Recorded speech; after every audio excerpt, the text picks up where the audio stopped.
Alright, thanks for checking out my video.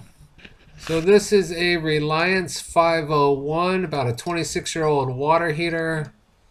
I got a call from a friend that I've done a couple service calls for, or a client that I did a couple service calls for. He had a friend, I believe, in his family or a former tenant that had a water heater problem. So they're a pretty close community, Vietnamese community up in this part of town in San Diego, and asked me if I go take a look at it. I went and took a look at it. It's not leaking, so I did not have any water heaters available for them to buy. They just wanted to get it going. So I measured prior to the filming of this right here, the thermocouple, and it came in at about 9.7 millivolts. So I'm going to pull the burner assembly out, clean out the combustion chamber, and install a thermocouple. It'll be a used thermocouple. That's all I put. That's all I have is used water heater parts. So I have enough of them that I can go through a few of them. So I'm going to pull it actually off of this burner assembly right here. So this is out of a ream, I think 50 gallon. And all the thermocouples are pretty universal. But I'm just going to pull that out of here and strip that back and then get it installed.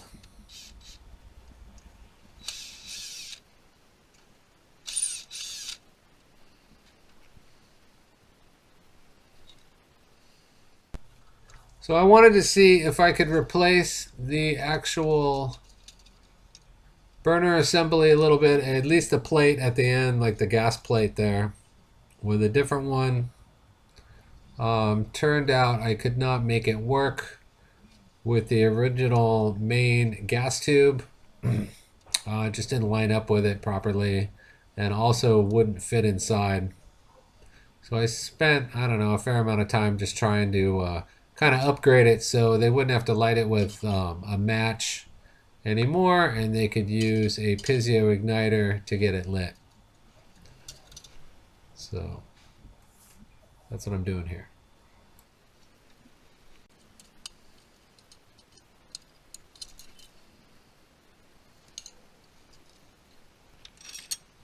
All right, you may have noticed a little continuity error, and that's because it is the next day. So I got the thermocouple replaced in the other video, which was from the day before, because I measured it. You don't see that in the video, but I measured it and it was about 7 millivolts. So I replaced the thermocouple on this Reliance 501 and it fired right up. And not sure how long it ran for, but the owners contacted me later and said they had no hot water again and that it shut off, which was the origin of this service call. So this is like a 26-year-old water heater, and it finally was giving them trouble. I did not have a replacement for them, so I told them we would fix it, which we did. And I went out, measured the thermocouple, had very low voltage, so we replaced that. And it turns out that is not what the problem was. The problem is the valve. So usually it's one or the other. And that's the original burner assembly there with the new thermocouple on it, just pulling that out. And now I will be replacing the valve.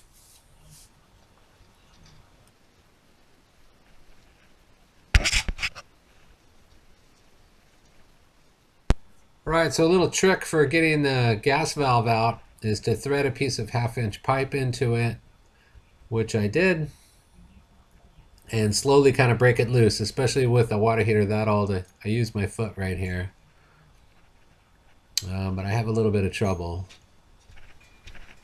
because it's not really moving and I don't want to damage it. I tried to pull a valve out of a Reliance water heater one time and actually literally tore the valve apart, and the brass connection was left inside the water heater. It wasn't on a service call, it was just at my yard. where I work on used water heaters, but I wasn't able to salvage that water heater, which is too bad because the tanks and these Reliance water heaters are great. They're super heavy and really thick, and they last forever. So that's why I like to use them, and I always recommend people keep them for as long as they can. As long as they're in a position where if they leak, they don't do any damage. And this one's outside, so if it ends up leaking, which eventually it will, because I don't think it was ever serviced during its life, the anode rod was never changed, and it was never flushed. So I attempted to drain it, but the water heater just had too much sediment in the bottom of it, so I wasn't able to drain it. So I'm going to have to replace this valve with a water heater full of water.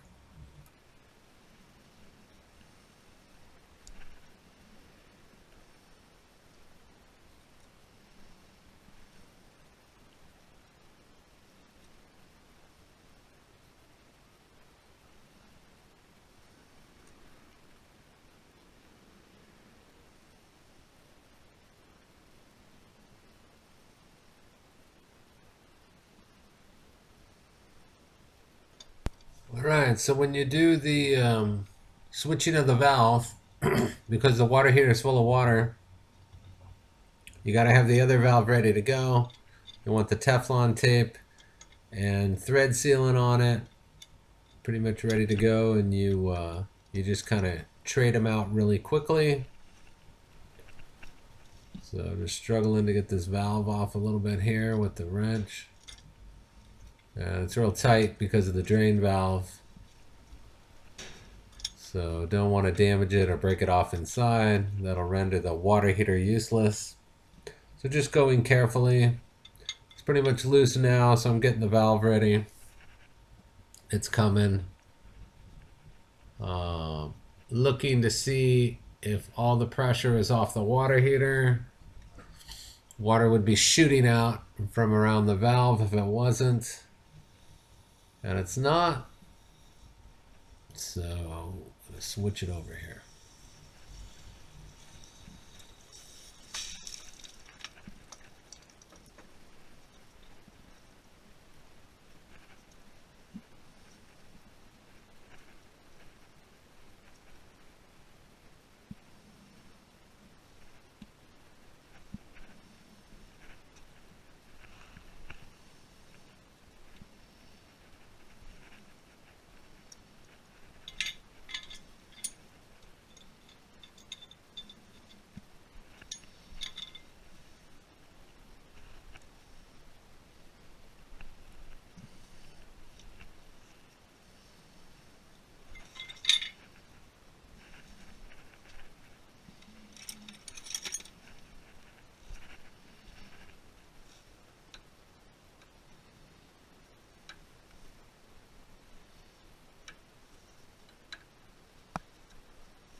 So this is the gas line adapter that I took off of the other valve, the old valve.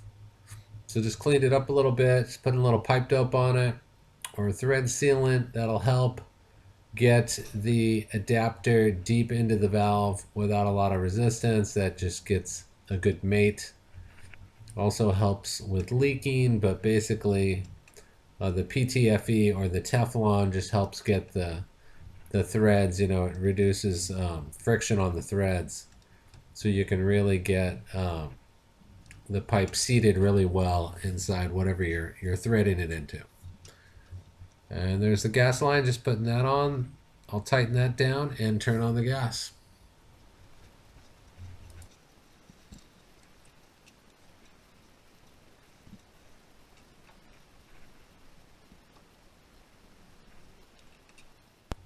Since all the parts that I install on service calls are used, I don't always get a chance to test them. So I bring multiple ones with me. I'm just testing it right now to see that gas is coming out of the pilot side. So it's harmless. It's a harmless amount of gas. I'm outside, so it's safe. There's nothing to ignite it. Now I'm just assembling the burner assembly and installing it. So it now has a spark line on it. So before you had to light this water heater with a match, really long match, or like a barbecue igniter or a piece of lit paper or something like that. But now it'll have a piezo igniter on top, so it'll be a lot easier for someone to light in the future should it go out.